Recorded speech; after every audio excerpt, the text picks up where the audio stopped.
एक म्हणजे लाजाळूचं झाड, ज्याला टच मी नॉट प्लांट म्हणतात. तर त्याच्याबद्दल असं ऐकलंय की त्याच्या बिया ज्या आहेत त्या लक्ष्मीपूजनात सुद्धा वापराव्या, आणि ते पण रोप जर असेल आपल्या घरात आजूबाजूला तर त्यांनी सुद्धा आर्थिक संपन्नता येते. तर मग हे कितपत खरंय? निश्चितच वनस्पती शास्त्रांमध्ये ना प्रत्येक देवताची पोटली सांगितली. आपण ऐकलं असेल की लक्ष्मी पूजनच्या बऱ्याचशा पोटल्या विकल्या हो जातात. हो. कुबेर पोटली, आमच्याकडे इंद्र पोटली म्हणतात त्याला. हम्म, इंद्राची पोटली कशी करावी. हम्म, लाजाळू वनस्पतीचे सगळ्यात 5 फायदे आहेत. तो आकर्षणाचा केंद्रबिंदू वनस्पती आहे. हम्म, जे जे तुम्ही मनामध्ये ठेवतात शुद्ध भावनेने, की असं म्हणत नाही की 1 कोटी रुपये मिळू दे, 2 कोटी रुपये मिळू दे, उद्याच लग्न होऊ दे, असं नाही. हम्म, आपण जे आपल्याला मानसिक ज्या गोष्टींची गरज आहे हम्म, त्या जर आपण मोकळ्या मनाने जर ह्या हाताने किंवा ह्या बोटाने जर त्याला स्पर्श केला हम्म. आणि मनामध्ये ओम इंद्राय नमाचा जर जाप केला तर ती गोष्ट हळुवारपणे आपल्याला मिळते.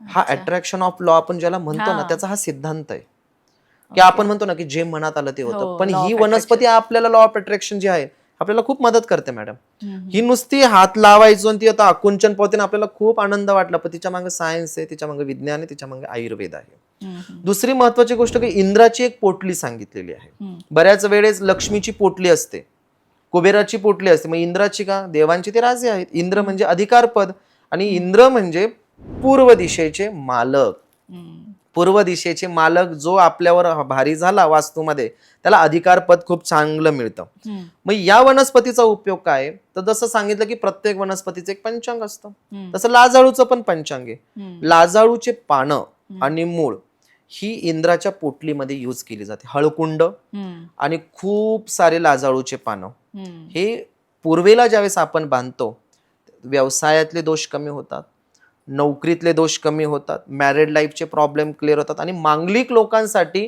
लाजाळू सगळ्यात बेस्ट आहे. की बऱ्याच जणांना असं वाटतं की मांगलिक पत्रिका आहे, काय होईल काय नाही, तर लाजाळूची मूळ नित्य नियमाने आपल्याकडे असणं खूप आवश्यक आहे. त्याचे पानं तुम्ही नाही काय झालं तर कमीत कमी छोटे थोडेफार पानं आणि थोडा कात, खाण्याचा कात असतो, हा जर तुम्ही जवळ ठेवला तर बऱ्यापैकी आपलं जे काम आहे कोणाच्या नादी न लागता, कुठेही काही पैसा न खर्च करता माणूस योग्य मार्गाने चालतो.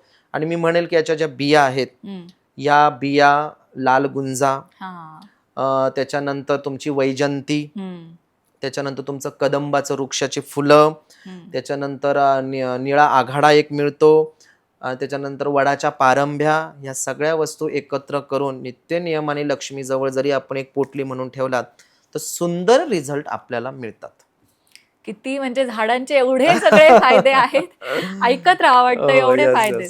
आता राशीनुसार किंवा नक्षत्रानुसार सुद्धा काही रोपं लावायला सांगितली जातात, तर ती कशी असतात? मग त्याच्या मागे काय लॉजिक आहे? यस, नक्षत्र वन आपण ऐकलेलं असेल, पण नक्षत्र वन प्रत्येकालाच करणं आता शक्य नाहीये.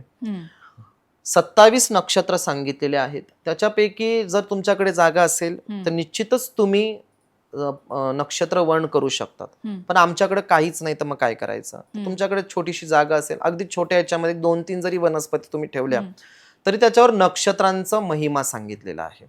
सगळ्यात महत्वाची गोष्ट आहे की अश्विनी नक्षत्राची कुचला वनस्पती, हिची अश्विनी कुमार देवता. अश्विनी कुमारांचं काम आहे सत्य, पराकाष्ठा, ध्येय, निश्चिती आणि अंतरस्थान. अंतरस्थान जर असेल तर अश्विनी कुमारांचा रिझल्ट खूप छान येतो. कुचला नावाचं एक रोप मिळतं मार्केटला, ते तुम्ही तुमच्या घराच्या पश्चिम, नैऋत्य किंवा वायव्येला तुम्ही ठेवू शकता. ते जर अश्विनी नक्षत्रातला जन्म असेल? नाही, एक्झॅक्टली कुणीही ठेवू शकतं. ओके. याच्याने तुमचे बऱ्याच वेळेस राहू, केतू, मंडल, भूषित, कार्य, तस्य, विधी, यज्ञ, कर्प आणि दर्पण या 10 समस्या एका वनस्पतीने क्लिअर होतात. आता आपल्याला वाटतं की आता 27 वनस्पती कुठून आणायच्या? मोहाचं झाड आहे, आता त्याला तर बंदी, मग ते कुठून आणायचं? कुशाव्रत कुठून आणायचं? बेल कुठून आणायचं? मग काय करायचं? कुचला नावाची एक वनस्पती ठेवा. तिच्यानी तिची सेवा जर केली तर अश्विनी कुमारांचा प्रभाव आपल्या जीवनामध्ये येतो. वास्तुशास्त्रामध्ये अश्विनी नक्षत्राचा प्रभाव हा सगळ्यात जास्त कधी आहे? वैवाहिक स्थितींमध्ये.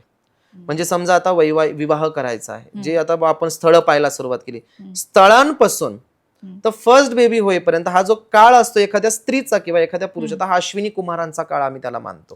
अश्विनीम देहम पर्ण कार्यक्षते. पर्ण कार्यक्षते म्हणजे पूर्णत्वाला ज्यावेळेस व्यक्ती जातो, मॅरिड लाईफ नंतर, त्याला अश्विनींचा संबंध म्हटला जातो. म्हणून मी तर म्हणतो की अश्विनी कुमारांचा फोटो सुद्धा तुम्ही पश्चिमेला लावू शकतात, नैऋत्येला लावू शकतात किंवा वायव्येला. अगदी छोटासा फोटो जरी त्याची रोज साधना केली, कारण की ग्रहांपेक्षा नक्षत्र सगळ्यात चांगले रिझल्ट देतात.